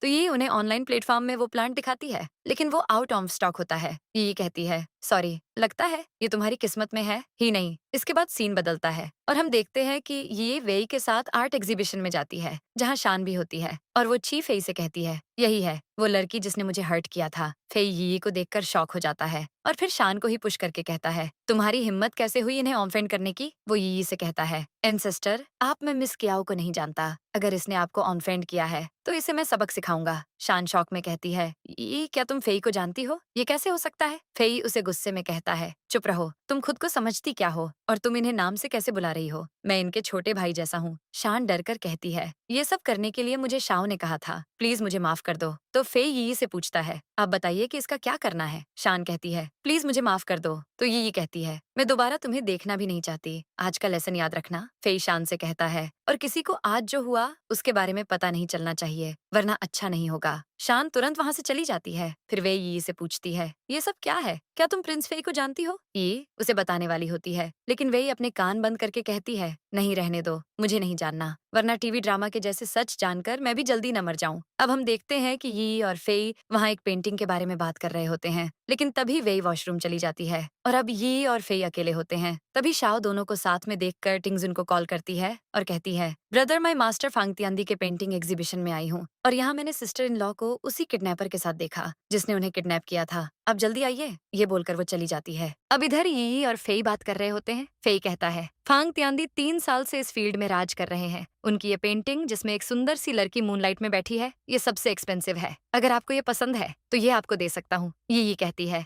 अगर तुम मुझे गिफ्ट देना चाहते हो तो दे सकते हो। फेई कहता है, आपको सेटिस्फाई करने के लिए मैं अपना सब कुछ दांव पर लगा सकता हूँ। तभी ये याद करती है कि इस पेंटिंग में उसने ही कुछ टचअप किए थे। वो मन में सोचती है, मैंने कुछ रैंडम टच ऐड किए और ये पेंटिंग दुनिया की मोस्ट एक्सपेंसिव पेंटिंग बन गई। तभी वहाँ टिंगजुन गुस्से में आ जाते हैं और फेई को पुश करके यी को अपने पास पुल करते हैं। फिर कहते हैं, मेरी वाइफ को जो पसंद है वो मैं दे दूंगा, तुम अपने आप को समझते क्या हो? फिर यी कहती है, मिस्टर ची, मेरे हस्बैंड आ गए हैं तो अब आप मुझसे दूर रहिए, ये बहुत पावरफुल हैं और आपको जान से भी मार सकते हैं। फेई कहता है, सॉरी, मुझसे गलती हो गई। ये बोलकर वो चला जाता है और टिंगजुन यी से कहते हैं, ये लड़का जाना पहचाना क्यों लग रहा है? यी कहती है, ये कैसे हो सकता है, कहीं वो तुम्हारा लवर तो नहीं है? तभी टिंगजुन उसे उठाकर फौरन कार में ले जाते हैं और यी कहती है, क्या तुम पागल हो गए हो? टिंगजुन कहते हैं, तुम बाहर अफेयर कर रही हो? यी कहती है, बकवास मत करो, ऐसा कुछ नहीं है। टिंगजुन कहते हैं, तो तुम उसके साथ आर्ट एग्जीबिशन में क्या कर रही थी? यी कहती है, मुझ पर इल्जाम मत लगाओ। तभी टिंगजुन उसे किस करने लगते हैं और असिस्टेंट ये देखकर शॉक हो जाते हैं। यी टिंगजुन को पुश करके कहती है, तुम एक खूबसूरत लड़की को ऐसे कैसे ट्रीट कर सकते हो? शर्म नहीं आती? वैसे भी मैं जानती हूँ तुम वो करने के कैपेबल हो ही नहीं। टिंगजुन फिर से उसे किस करने लगते हैं और असिस्टेंट कार से बाहर निकल जाते हैं। दूसरी तरफ हम शाओ को देखते हैं जो दादी से मिलने जाती है और कहती है, मैंने सिस्टर इन लॉ को आर्ट एग्जीबिशन में उन्हीं के किडनैपर के साथ देखा।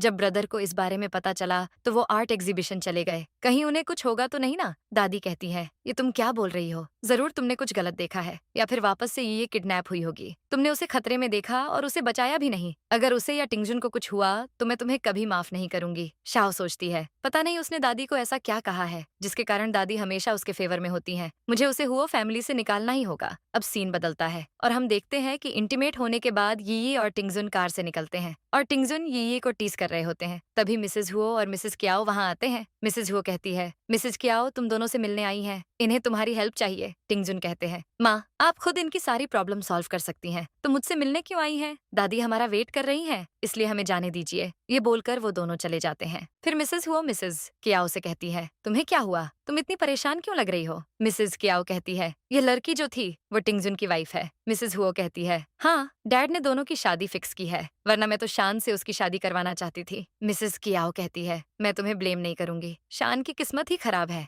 मिसेज हुओ कहती है, ये कंट्री साइड की लड़की है, उसका शान से कोई कंपैरिजन ही नहीं है। मिसेज कियाओ हैरान होकर कहती है, वो कंट्री साइड के किस टाउन से है? तो मिसेज हुओ कहती है, उस जगह का नाम शायद डेनिंग टाउन है। ये सुनकर मिसेज कियाओ शॉक हो जाती है। इधर यी और टिंगजुन साथ में होते हैं। यी उनसे पूछती है कि वो औरत कौन थी? टिंगजुन कहते हैं, वो शेन मेटिंग है, मिस्टर कियाओ की पहली वाइफ शेन रुक्सू की कजिन। लेकिन 9 साल पहले रुक्सू डिप्रेस्ड हो गई और शेन मेटिंग उनका ध्यान रख रही थी। हम देखते हैं कि शेन रुक्सू डिप्रेस्ड होने के कारण सुसाइड कर लेती है और शान तब छोटी होती है, तब शेन मेटिंग उसे संभालती है। टिंगजुन यी को बताते हैं कि शेन मेटिंग शान को अपनी बेटी की तरह प्यार करती थी, तो उसकी काइंडनेस को देखते हुए मिस्टर कियाओ ने उससे शादी कर ली। ये सब चुपचाप सुन रही होती है, लेकिन तभी उसे चक्कर आने लगते हैं और टिंगजुन पैनिक हो जाते हैं। वो फौरन उसे उठाकर रूम में ले जाते हैं और डॉक्टर को बुलाने के लिए कहते हैं। अब सीन बदलता है और टिंगजुन स्टडी रूम में होते हैं। तब वो असिस्टेंट को कहते हैं, जाओ पता करो कि जब ये किडनैप हुई थी तो इसके पीछे किसका हाथ था। असिस्टेंट चले जाते हैं। फिर टिंगजुन यी के पास बैठे होते हैं जो बेहोश होती है। तभी दादी आकर टिंगजुन को उठाती है और खुद यी के पास बैठकर कहती है, मैंने सुना है ये किडनैपर के साथ थी, तुमने इसे कंफर्ट क्यों नहीं किया? ये पक्का डरकर बेहोश हो गई है। टिंगजुन पूछते हैं, क्या शाओ ने आपको इस बारे में बताया? दादी कहती है, शाओ यी से जेलस है, तो तुम अगर उसकी बातों में आकर यी को बुली करोगे तो मैं तुम्हें कभी माफ नहीं करूंगी। टिंगजुन कहते हैं, आपको मिसअंडरस्टैंडिंग हुई है, ये मेरी वाइफ है, मैं इसका ख्याल रखूंगा। इसके बाद असिस्टेंट वापस टिंगजुन के पास आते हैं और कहते हैं, मिसेस हुओ, दादी की किडनैपिंग के पीछे मिस बाई का हाथ था। टिंगजुन गुस्से में कहते हैं, कियानरो को कह दो कि अब से हमारी और उसकी फैमिली के बीच कोई कोऑपरेशन नहीं होगा, मैं उन्हें बर्बाद कर दूंगा। असिस्टेंट चले जाते हैं। नेक्स्ट सीन में यी को होश आ जाता है और वो फोन में बिजी होती है कि तभी टिंगजुन के फोन में कियानरो कॉल करती है और यी को गुस्सा आता है। तभी दादी वहां आती हैं और उससे पूछती है, तुम ठीक तो हो ना? ये ड्रामा करते हुए कहती है, दादी ये औरत फिर से कॉल कर रही है, इसकी रिंगटोन से मुझे हेडेक होने लगा है। दादी कहती है, वो सच में भरी बेशर्म है, लेकिन तुम डरो मत, मैं हूँ, तुम फोन उठाओ। ये उनके कहने पर कॉल रिसीव करती है और कियानरो कहती है, टिंगजुन मैं जानती हूँ तुम मुझे छोड़ ही नहीं सकते। ये कॉल म्यूट करके दादी से कहती है, इसे मैं खुद हैंडल कर लूंगी। दादी कहती है, ठीक है, लेकिन अगर वो तुम्हें बुली करे तो मुझे बताना। दादी चली जाती हैं और फिर ये कियानरो से कहती है, तुम मेरे हस्बैंड के पीछे क्यों पड़ी हो? वो अभी बेड से निकलकर शावर लेने गए हैं। कियानरो गुस्से में कहती है, तुमने क्यों कॉल उठाया है और टिंगजुन तुम्हारे साथ कैसे सो सकता है? ये कहती है, हम हस्बैंड वाइफ हैं, साथ सोना तो नेचुरल है, क्या तुम रात में अकेला महसूस कर रही हो? कियानरो कहती है, चुप हो जाओ, वो मुझे पसंद करता है। ये कहती है, तुमसे बेटर तो वो किसी आदमी से ही अफेयर कर लेगा। मेरे हस्बैंड मेरे साथ आफ्टरनून से बेड में थे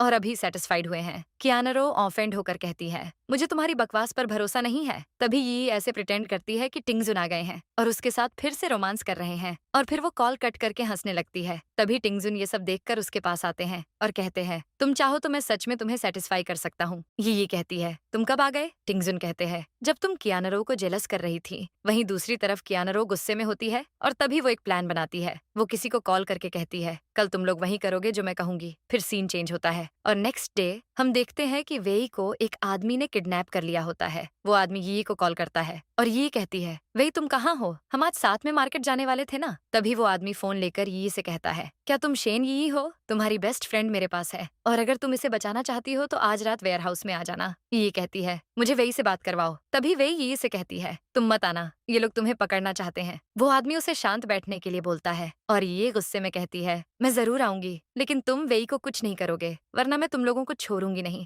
अब उसी टाइम वहाँ टिंगजुन का कजिन अपनी बुलेट में आता है और थोड़ा आगे जाकर रुकता है तो ये उसे लात मारकर गिरा देती है और उसकी बुलेट लेकर भाग जाती है। फिर कजिन टिंगजुन को कॉल करता है और कहता है, एक लड़की ने मेरी बुलेट चोरी कर ली है, वो मेरी क्लासमेट ही है और उसका नाम यी है। टिंगजुन शॉक हो जाते हैं और कॉल कट करके असिस्टेंट से कहते हैं, किसी को जल्दी यी के पीछे भेजो और पता लगाओ बात क्या है। नेक्स्ट सीन में हम देखते हैं कि रात को यी वेयर हाउस में पहुंच जाती है जहां कियानरो ने वेई को किडनैप करके रखा होता है। उसे बुलेट में आते देखकर गुंडे भी हैरान हो जाते हैं। कियानरो यी से कहती है, आखिर तुम आ ही गई? यी कहती है, मैं तुम्हें एक चांस दे रही हूँ, वेई को छोड़ दो। तो कियानरो कहती है, तुम तो बड़ी कैपेबल हो ना, तुमने टिंगजुन को कंफ्यूज कर दिया है, लेकिन अब जब वो यहाँ नहीं है तो तुम्हारी जिंदगी मेरे हाथ में है। वेई यी से कहती है, तुम प्लीज यहाँ से चली जाओ। पर कियानरो कहती है, तुम दोनों के बीच बहुत प्यार है ना, तो अगर तुम वेई को जिंदा देखना चाहती हो तो मेरे सामने घुटने टेको और कहो कि तुम मिस्ट्रेस हो। वेई फिर से यी को जाने के लिए कहती है पर कियानरो गुस्से में उसके बाल पकड़कर कहती है, चुप रहो, अगर एक वर्ड और बोला तो जान से मार दूंगी। तभी यी अपने मार्शल आर्ट का यूज करके एक आदमी को मार देती है और ये देखकर कियानरो के होश उड़ जाते हैं। वो कहती है, ये कैसे हो सकता है? क्या तुम कोई विच हो? क्या मेथड यूज किया तुमने? ये उसकी तरफ बढ़ने लगती है और कहती है, मैंने तुम्हें चांस दिया था लेकिन तुमने एक्सेप्ट नहीं किया। कियानरो डर जाती है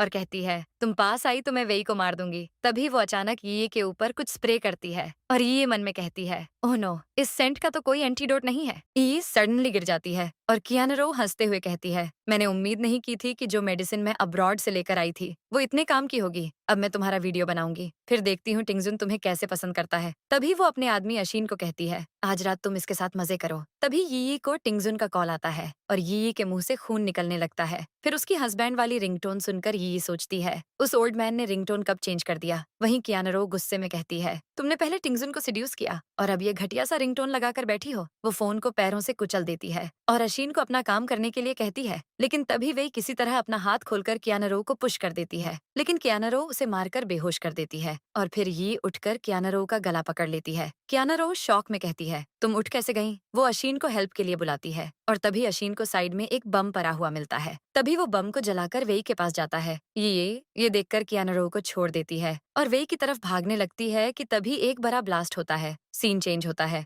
और अब उसी जगह पर टिंगजुन असिस्टेंट के साथ पहुंचते हैं तो वो देखते हैं वेयर हाउस में आग लगी होती है और कियाना बाहर पड़ी होती है जिसका फेस थोड़ा जल गया होता है। वो टिंगजुन से कहती है मेरी हेल्प करो, यी ने मुझे यहाँ जलाकर मारने की कोशिश की। टिंगजुन पूछते हैं कहाँ है वो। टिंगजुन यी को आवाज देते हैं और पैनिक होकर उसे ढूंढने के लिए अंदर जाने की कोशिश करते हैं। असिस्टेंट उन्हें रोकता है। तभी ये वेई को लेकर दूसरी तरफ से आती है और उसे जिंदा देखकर टिंगजुन इमोशनल हो जाते हैं। फिर असिस्टेंट वेई को संभालता है और टिंगजुन फौरन यी को बाहों में उठाकर ले जाते हैं। कियाना उन्हें आवाज देती है लेकिन वो नहीं रुकते। सीन चेंज होता है और अब टिंगजुन घर पर होते हैं और डॉक्टर यी को चेक कर रहे होते हैं। टिंगजुन उनसे पूछते हैं क्या हुआ है यी को, इसकी बॉडी इतनी गर्म क्यों है। तो डॉक्टर कहते हैं इन्हें ड्रग दिया गया है। टिंगजुन पैनिक होकर पूछते हैं कैसा ड्रग, जल्दी इसे ठीक करो। पर डॉक्टर कहते हैं इन्हें ऐसा ड्रग दिया गया है जिसका असर सिर्फ आप खत्म कर सकते हैं। तो अब डॉक्टर के जाने के बाद टिंगजुन यी से कहते हैं मैं ये तुम्हें बचाने के लिए कर रहा हूँ। ये कहकर वो उसके साथ इंटीमेट हो जाते हैं। अब नेक्स्ट मॉर्निंग यी सोकर उठती है तो वो अपने साइड में टिंगजुन को सोते देखकर शॉक हो जाती है। वो फौरन उन्हें किक मारकर बेड से गिरा देती है और पूछती है तुम बेड पर क्या कर रहे थे। टिंगजुन कहते हैं क्या तुम्हें याद नहीं रात को क्या हुआ था। ये कहती है मुझे बस ये याद है कि तुम कियाना को बचाने के लिए गए थे।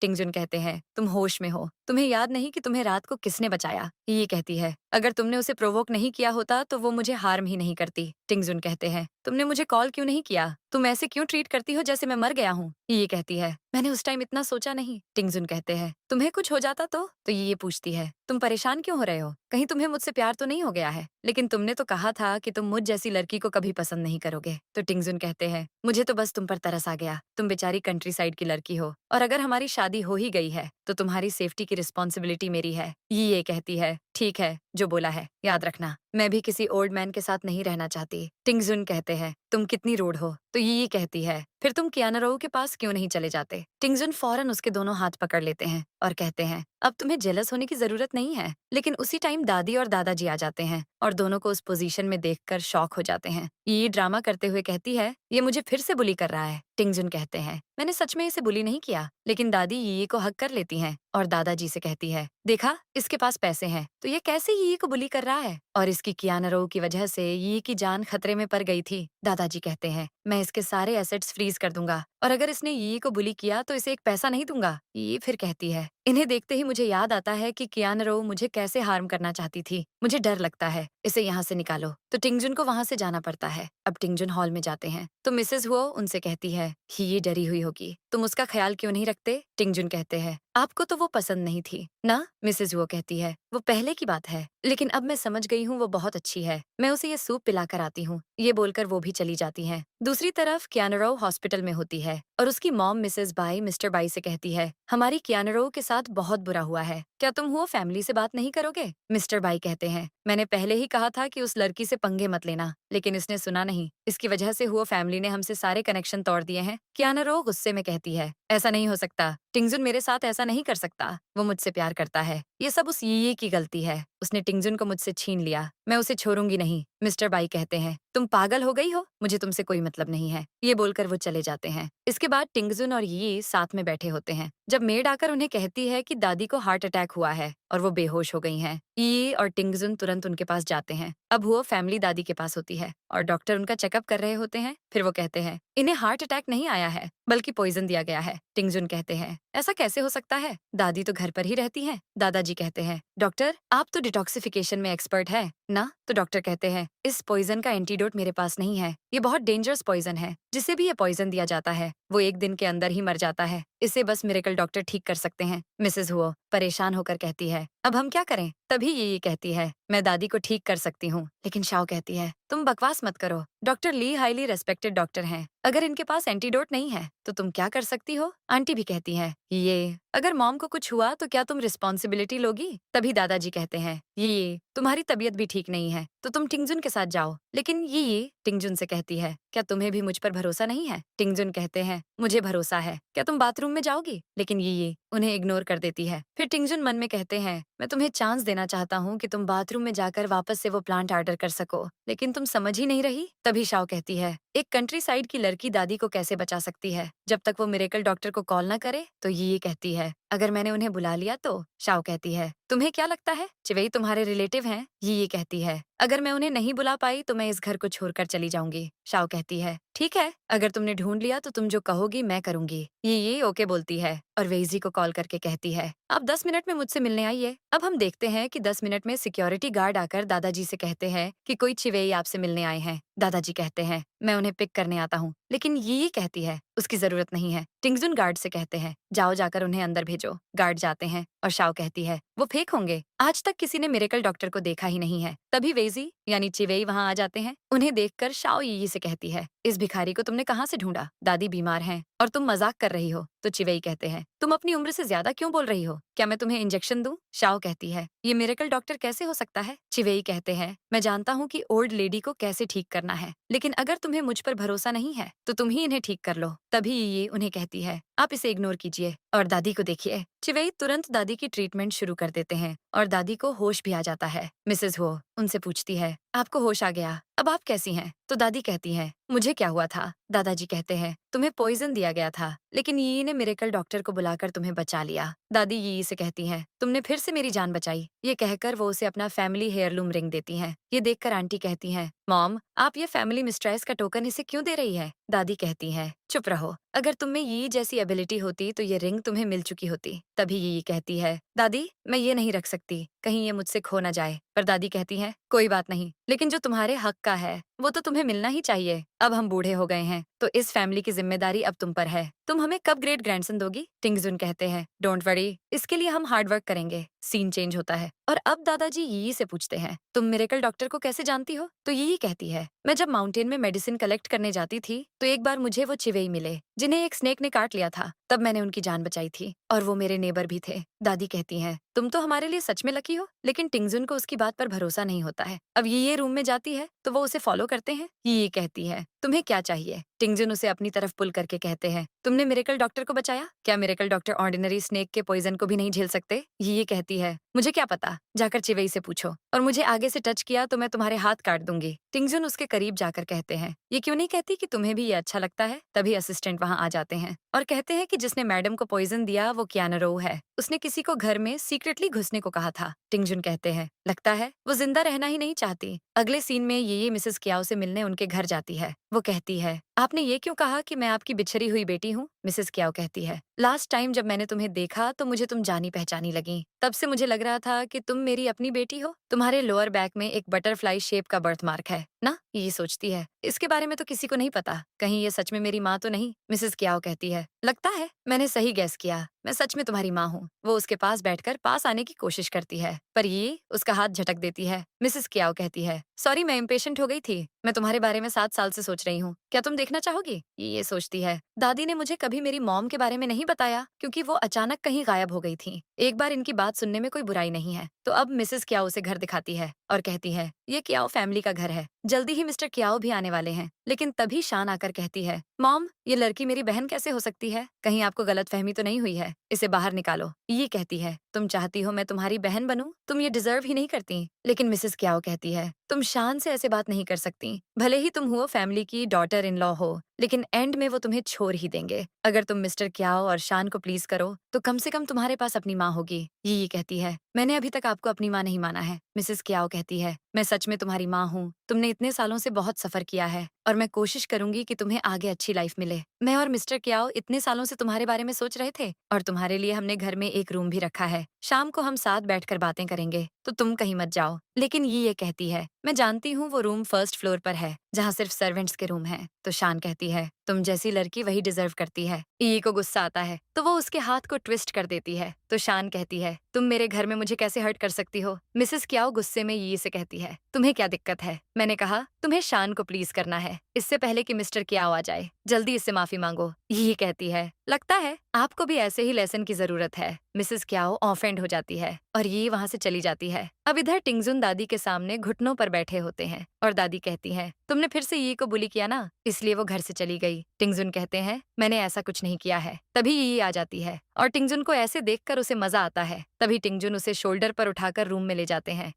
उनसे कहती है, क्या तुम पागल हो गए हो? टिंगजुन कहते हैं, ऐसी बात मत करो, तुम मेरी वाइफ हो और अगली बार कहीं जाओ तो बताकर जाना। देखा दादी कैसे परेशान हो गई थी।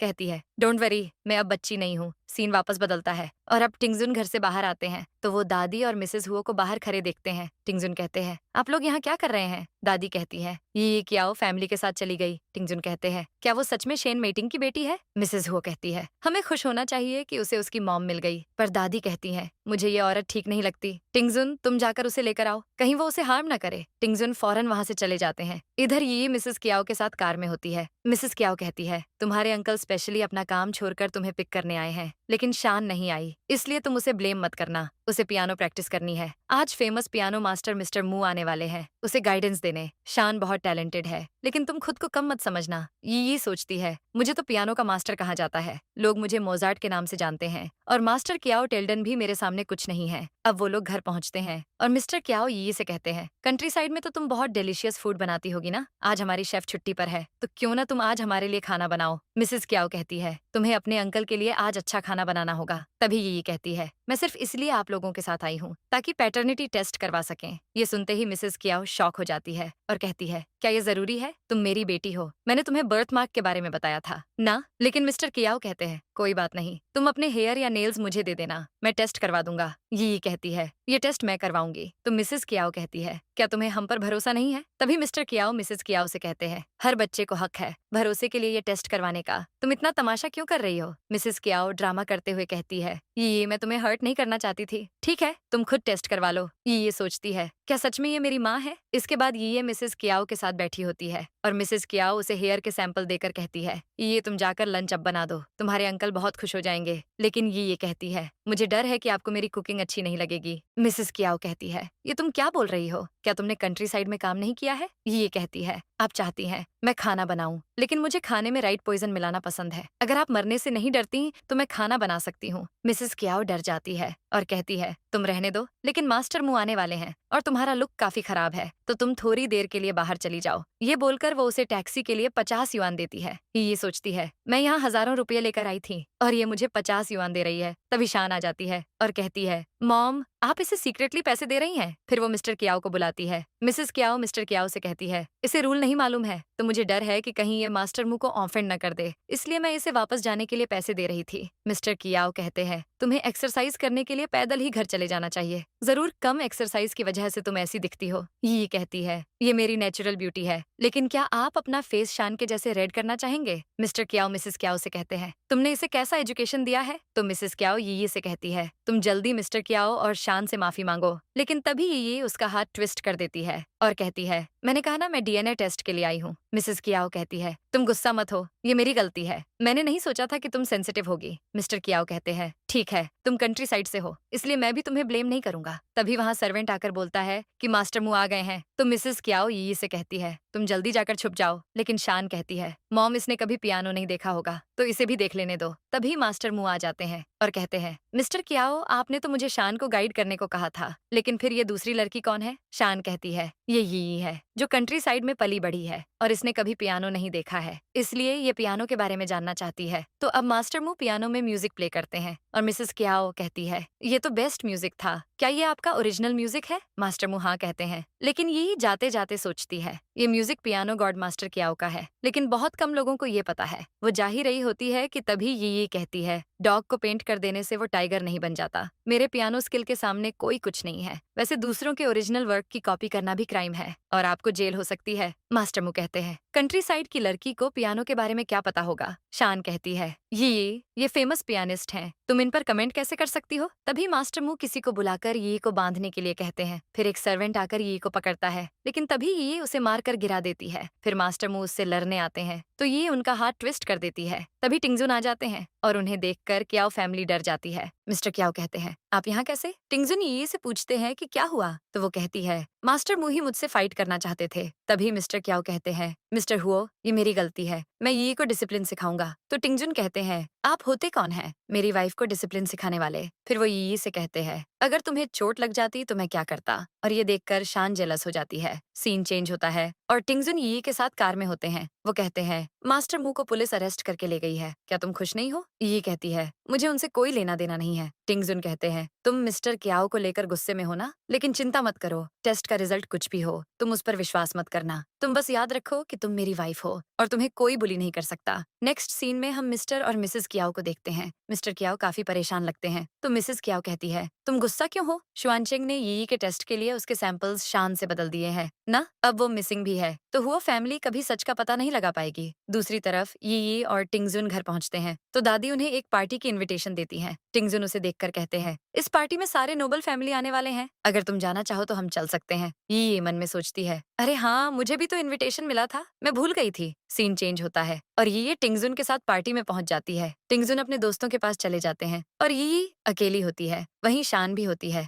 जो उससे पूछती है तुम यहाँ क्या कर रही हो? शान सारे गेस्ट को बताती है कि यी ने मास्टर मू को मारा और उन पर गलत इल्जाम लगाकर उन्हें जेल भेज दिया। अब वहाँ कुछ लेडीज कहने लगती है कि ऐसी लड़की ऐसी हाई स्टेटस पार्टी में क्यों आई है? फिर एक लड़का कहता है जरूर इसने किसी का इनविटेशन चुराया होगा। शान कहती है तुम खरी क्यों हो, निकलो यहाँ से। तभी ये कहती है तुम सब मुझे खुद से कंपेयर कर रहे हो, क्या किसी को पता है कि tears under the cool moonlight music किसने डेवलप किया है? तो मिस चेन कहती है ये तो मास्टर क्याओ का सॉन्ग है, ये मत सोचना कि इस म्यूजिक को अपना कहकर तुम अपर क्लास में आ सकती हो। ये कहती है अगर किसी ने ये सॉन्ग चुराया होगा तो वही लड़का कहता है अगर ऐसा हुआ तो ये तो फेमस पियानिस्ट क्याओ की इंसल्ट है, इसे चुराने वाले को मैं नहीं छोड़ूंगा। ये कहती है मास्टर मू ने ही ये सॉन्ग चोरी किया है जो अब जेल में है। लेकिन मिस चेन कहती है ये सॉन्ग सिर्फ मास्टर क्याओ के कॉन्सर्ट में चलता है, तुम इसके बारे में क्या जानोगी? तो ये कहती है मैं सिर्फ इसके बारे में जानती नहीं बल्कि इसे प्ले भी कर सकती हूँ। ये कहकर वो अब पियानो प्ले करने लगती है और तभी टिंगजुन के एक दोस्त मिस्टर ली उसे पियानो प्ले करते हुए देखते हैं और शॉक होकर तुरंत उसके पास भागते हैं।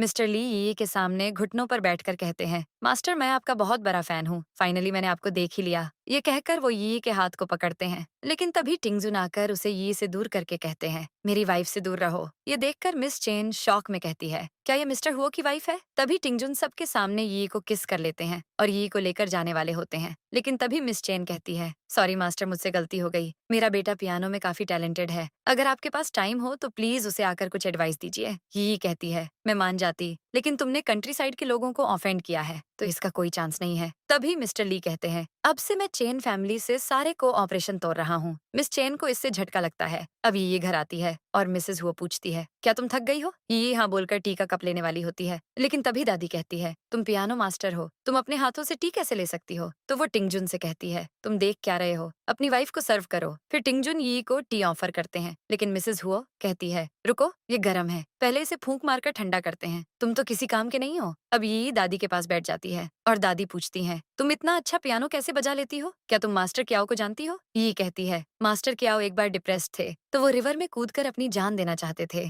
तब मैंने उन्हें बचाया था। दादी कहती है तुम कितनी अच्छी हो। इसके बाद अगले सीन में ये अपने रूम में होती है जब उसे किसी का कॉल आता है। एक आदमी कहता है कि आपने मुझे पर्सनली डीएनए टेस्ट पर नजर रखने को कहा था ना, तो मैंने चेक किया है कि आपका और मिसेस क्याओ का कोई कनेक्शन नहीं है। ये टिंगजुन की बात याद करती है और सोचती है उसने सही कहा था, अगर मैं ना चाहूँ तो कोई मुझे किसी चीज के लिए फोर्स नहीं कर सकता। तभी मेड आकर उसे बताती है कि क्याओ फैमिली उससे मिलने आई है और दादी और टिंगजुन के साथ गार्डन में है, तो ये उन लोगों से मिलने जाती है और दादी प्यार से उसे अपने पास बिठाती है। तब मिस्टर क्याओ ये देखकर सोचते हैं अगर मुझे पता होता कि इसे यहाँ इतने अच्छे से ट्रीट किया जाता है तो मैं भी इसे अपनी बायोलॉजिकल डॉटर कह देता, इससे हम वो फैमिली के और क्लोज आ जाते। तभी मिसेस क्याओ कहती है अब तो तुम्हें रिजल्ट मिल गया है ना, तो अब तुम अपनी मॉम के साथ घर चल सकती हो। मिस्टर क्याओ कहते हैं तुम और शान मेरी बेटियां हो, मैं तुम्हारा अच्छे से ध्यान रखूंगा। लेकिन ये कहती है मैंने आपको बताया नहीं ना कि रिजल्ट पॉजिटिव नहीं है, तो मेरा और आपकी फैमिली का कोई कनेक्शन नहीं है। ये सुनकर मिस्टर और मिसेस क्याओ शॉक हो जाते हैं। मिसेस क्याओ रोने का ड्रामा शुरू कर देती है और कहती है मैं जानती हूँ तुम मुझसे नफरत करती हो क्योंकि मैंने तुम्हें छोड़ दिया था, लेकिन मैं तुम्हें हर रोज मिस करती थी। मिस्टर क्याओ उससे कहते हैं ये मेरी गलती है, मुझे ही उस समय तुम्हारे साथ यी के पास चले जाना चाहिए था। तभी टिंगजुन यी से कहते हैं क्या तुम्हें प्यास लगी है,